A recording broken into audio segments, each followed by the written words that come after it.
Welcome back. You know what? Today might get a little heavy, so I'm gonna give you a second. Go grab yourself a glass of wine, or tequila, or lemonade, or water, whatever floats your boat, and come on back. We got stuff to talk about.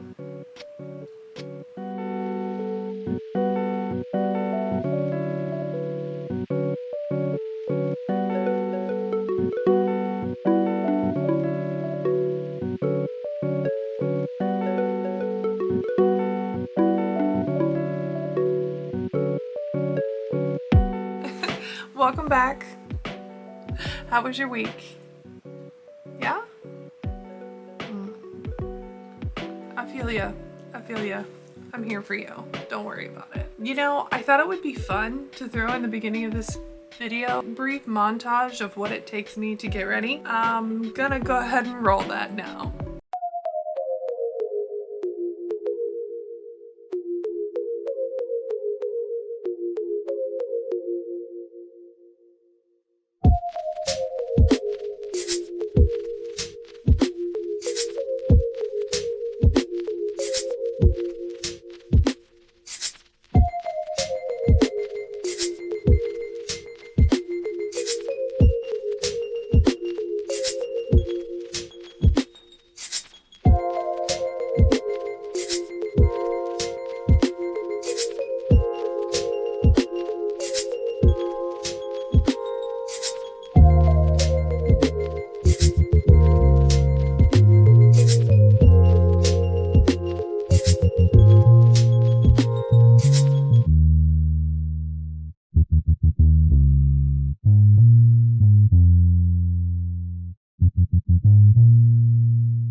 You know, all of this makeup and even just flat ironing my hair or whatever that contraption is something that I don't do very often. Definitely not on a day-to-day, usually not on a week-to-week.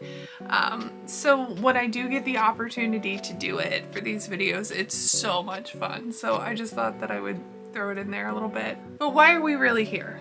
We're talking about my alternate day fasting journey, which has transitioned into a 1 meal a day journey. So I'm going to talk a little bit about what's happened over the last month or so. Just a heads up, it was a little rough. Okay, alternate day fasting is my end goal. I like the idea of having autophagy and fasting for that long that I'm getting benefits that you can't see on the outside that are happening on the inside. But I think that it was getting a little too much for me, and I know that it's something that will transition back and forth. So right now is a transition time for me, and I transitioned over to 1 meal a day. So what I had been doing is basically not eating anything until dinner. So I would get up, have some black coffee, have water, black coffee, and sparkling water throughout the day while I was at work. Come home, we'll make dinner, we eat dinner, don't eat again until dinner the next day.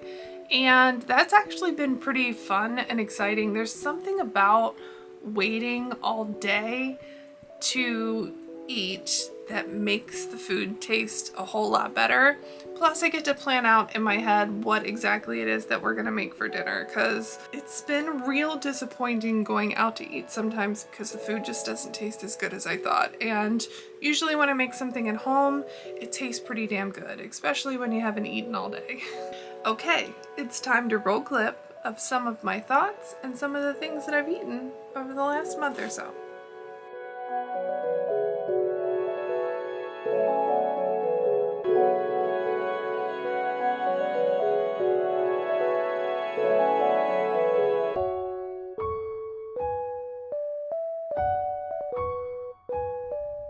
Hey, I've lost my voice. Let's try that again. Hey, just checking in. Monday of week 2 of 1 meal a day, at least Monday through Friday. Weekends are a little bit more difficult. I think I could do it, but I'm not stressing myself out too much right now. Week 1 went really well. I don't even notice really. Sometimes people start talking about food and I get a little grumbly, but most of the time I'm like, I'm not even really hungry. But I'd say around 4 o'clock it starts to kick up and I'm like obsessing over what I'm gonna have for dinner. So I still feel like there's probably a lot of healing to do there if I struggle so much. I really do obsess and text my husband like, what do you want? What do you want? What do you want? Are you hungry? What are we gonna have? So far so good. So we'll check in a little bit later. See ya.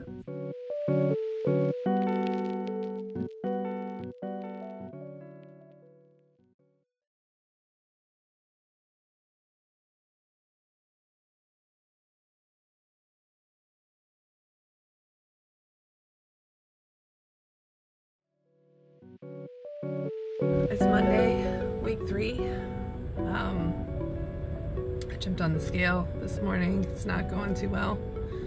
So, not 100% sure I'm doing the 1 meal a day thing right. Probably not. Probably not.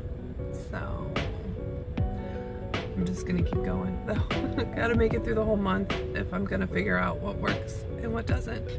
And I guess I gotta figure out how to do things correctly and maybe stop eating so many carbs. I did have some muffins over the weekend.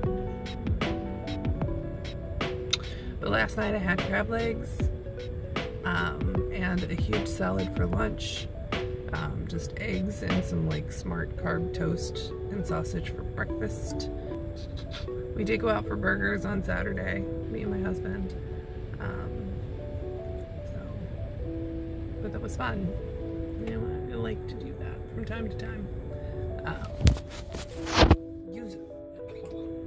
Okay, so I'll check back in later. See ya. Bye.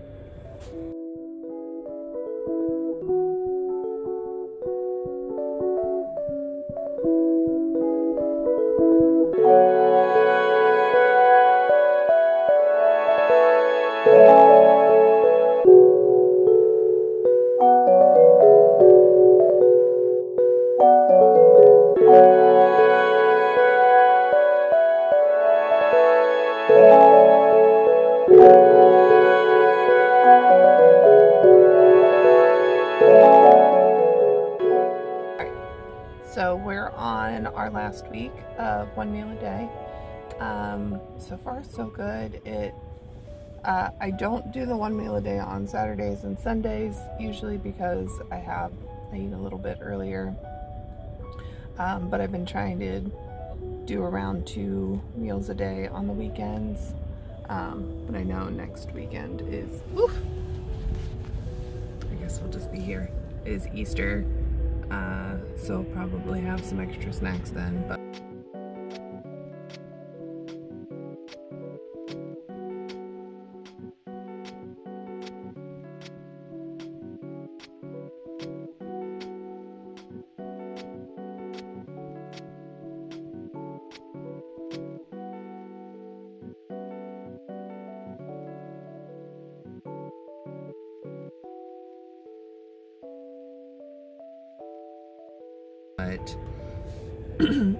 other than that, during the week, 1 meal a day is incredibly doable and I feel like is a good way to work up to alternate day fasting again. Trying to work through the mental, the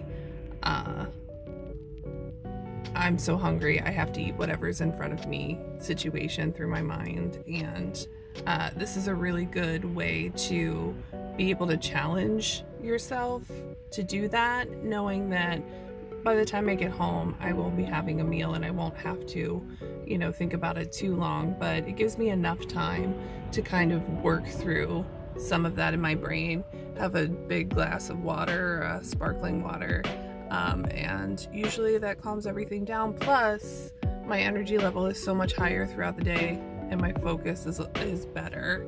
I'm not a great focuser, but my focus is better when I'm not having a heavy lunch in the middle of the day, though there are times my one meal a day is lunch. Like yesterday we had a press approval here, so they purchased us lunch, so I decided that would be my one meal a day. It was like a caprese panini and some broccoli cheddar soup and a chocolate chip cookie. And of course, when I got back to my desk, I had to fight for the rest of the day between 3 and 4 to kind of stay focused and stay awake because my body just wanted a nap. But eating in the evening is much better for me because what if I do get really tired, I just go to bed, which is nice. So that will be my last update before my final thoughts. Bye. Look, I get it. My videos seem to be constant fail videos, but you know what? I am not deterred. I think it's important to see more than these Instagram perfect transitions that seem to happen overnight. This is real life, and I want to keep trying. So, in the spirit of my previous videos, here were my previous stats. And here's where I am today.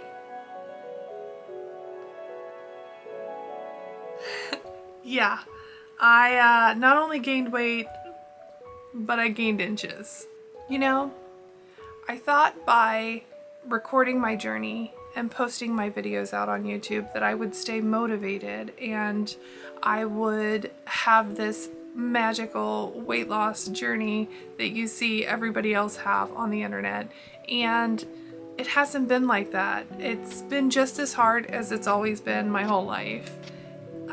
But what I have learned is that I love making videos. I love editing the videos together, and I love sticking them out there, as well as talking to you guys and going back and forth with comments and tips and tricks. And it's been pretty amazing, which brings me to my next point, and a topic that's more important than how many stones that I am at the moment. It's mental health. That's why I asked you to grab the wine. So, here we go. Why do I want to talk about it? It's because we need to talk about it. So much has been happening on social media lately that I have seen that has been trying to remove the stigma of talking about mental health issues, and I want to be a part of that. So, a little backstory. I suffer from depression. What is it? What is depression? Depression is feelings of hopelessness and sadness. It is the sense of complete mental or emotional numbness or disinterest. It's bigger than just a ho-hum or a bored feeling. It's definitely a very deep, dark hole of nothing, I guess is the best way. And for people who suffer from depression, when you're not feeling that way, if you are blessed enough to not feel that way all the time, then the juxtaposition of knowing what it feels like to feel normal as opposed to that area of darkness and numbness and disinterest and hopelessness and sadness is very jarring, and it's very difficult to deal with. It's possible that I've been struggling with depression my entire life, but now that I'm 41 years old, I can say that I have a plethora of items in my toolbox to help me with my day-to-day. And I'm proud to say that I've managed very well over the last 5 or 6 years. My top 3 tools are, number 1 is a daily gratitude practice. This is probably the hardest thing to instill in my toolbox, but also the one practice that I employ that I feel like is the most beneficial for me. Everyone's different. But for me, it could be 45 seconds, it could be 3 minutes. I've got notebooks everywhere. I've got little note cards. It's not anything that I have to keep with me or keep on me, but I will write things down throughout the day that I am grateful for, and it helps keep me rooted in reality. And I really appreciate being able to sustain that practice, because it's been very, very hard. Now, after all of these years, as I have sustained it, it's my top tool, because it's very important and it makes me feel wonderful once I get through it, because I remember all of the things that I am grateful for and that are great in my life. Number 2, it's something that I personally call let flow and let go. I have, like I said, for the past 5 to 6 years have been doing very, very well. So when it does bubble up, I have to be incredibly self-aware to know if this is something that I can head off, or if I have to let flow and let go, which means I have to let it in and experience the endless abyss and then grapple my way back out and let it go. Because I know that it is a chemical thing that is happening. This isn't real life. Like, I have learned the difference between depression and real life. So while it's very difficult at the time because it's very confusing and it does very much feel like real life, if I allow the space, a safe space, because I know that I'm in a safe space, to let flow, then after a few days I can let go. And the weight is lifted and off, and that is just a practice. It's just something that I do. It is a tool. It is difficult. It is exhausting. It's probably when I'm the most tired, but it is very gratifying in the end to know that the dark woods that path has been walked, and I am now following the light and coming out and being able to move on with the rest of my day, my life, my week, or what have you. And number 3, this one I think is difficult to talk about because I know that not everybody has this opportunity, and that is having an incredible support system. My husband, my children, my mom, my sister, and I have literally the most awesome, beautiful, talented, warm-hearted group of friends that you've ever met in your entire life. And all of these things combined is a foundation for me to be able to boost myself up and find the hope in the hopelessness. And it's hard to talk about because I know that I'm probably looking at a handful of people who don't have that.